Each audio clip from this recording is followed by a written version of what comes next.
தாராளமாக எடுத்து போடலாம். அதற்கு சுமார் 3 லட்சம் ரூபாய் செலவாகும் என்றார்கள். அதற்கு உடனே காமராஜர், ஐயோ 3 லட்சம் ரூபாயா?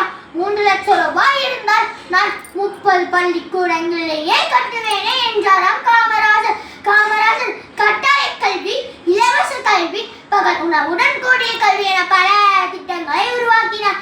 பணப்பையை பார்க்கும் மனிதர்கள் மத்தியில் ஏழைகள் இறைப்பையை பற்றி சிந்தித்தார். வயிற்று நீளமாம் கண்களில் நீரையும் உணர்ந்த தலைவன் என்பதால் தான் ஏழைகளின் பங்காள என்று போற்றப்படுகிறார்.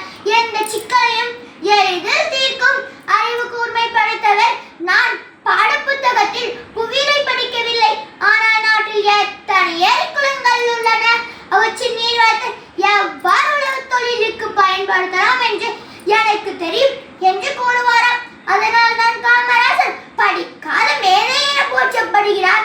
உயர் பண்புகளின் உறைவிடமாய் வாழ்ந்தவர், காட்சிக்கு எளியவர், சுருக்கமாய் பேசுபவர், செயலில் வீரர், தமக்கென வாழாத நாட்டுக்கென வாழ்ந்த தியாகி, செல்வ வாழ்க்கையில் நாட்டமின்றி வாடகை வீட்டிலேயே வாழ்ந்து மறைந்த தியாக செம்மலவர்.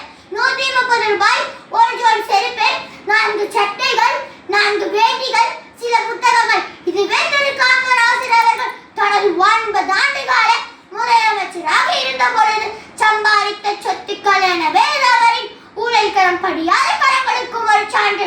எனவே உன்னை போல அரசியல்வாதி உலகில் யாரும் இல்லை, நிச்சயமாக உனக்கு நிகழ் வேறு யாரும் இல்லை என்று கூறி விடைபெறுகிறேன். நன்றி, வணக்கம்.